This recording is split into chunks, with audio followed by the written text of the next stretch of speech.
بسم اللہ الرحمن الرحیم۔ السلام علیکم ورحمۃ اللہ وبرکاتہ۔ معزز ناظرین، آج ہم آپ کے سامنے جنگ خندق کا واقعہ لے کر حاضر ہوئے ہیں۔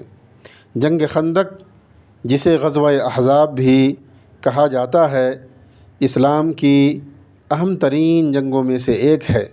یہ جنگ 5 ہجری 627 عیسوی میں مدینہ منورہ کے قریب لڑی گئی تھی۔ اس جنگ کا نام خندق اس لیے رکھا گیا کیونکہ مسلمانوں نے مدینہ کی حفاظت کے لیے ایک خندق کھود لی تھی، جو اس وقت کی جنگی حکمت عملی میں ایک نیا طریقہ تھا۔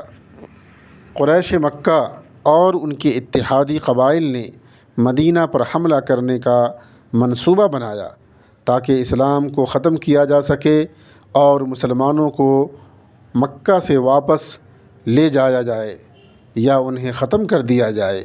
قریش نے مختلف عرب قبائل کے ساتھ اتحاد کیا، جنہیں احزاب کہا جاتا تھا۔ اس اتحاد نے مدینہ پر حملہ کرنے کے لیے ایک بڑی فوج تیار کی۔ جب رسول اللہ صلی اللہ علیہ وسلم کو قریش کے اس بڑے حملے کا علم ہوا تو آپ صلی اللہ علیہ وسلم نے اپنے صحابہ کرام سے مشورہ کیا۔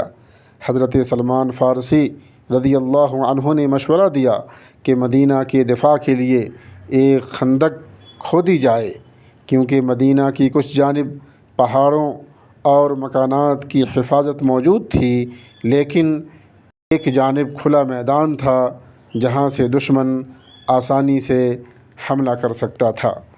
مسلمانوں نے نبی کریم صلی اللہ علیہ وسلم کی قیادت میں دن رات محنت کر کے مدینہ کے اس کھلے حصے میں ایک گہری اور وسیع خندق کھود لی، جو دشمن کے حملے کو روکنے میں مددگار ثابت ہوئی۔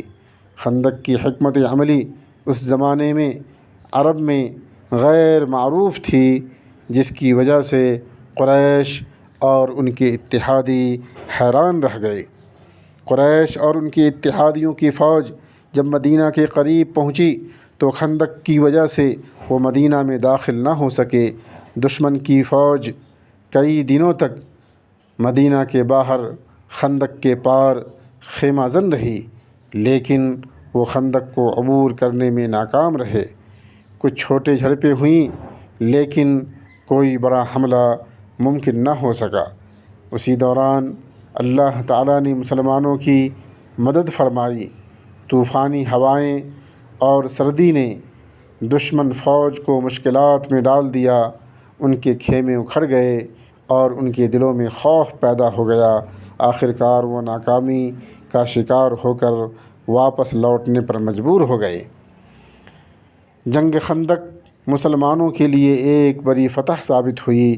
قریش اور ان کے اتحادیوں کی بڑی فوج مدینہ میں داخل ہونے میں ناکام رہی اور اسلام کو مزید تقویت ملی۔ اس جنگ کے بعد قریش کی طاقت کمزور ہو گئی اور مسلمانوں کی حیثیت میں کافی اضافہ ہوا۔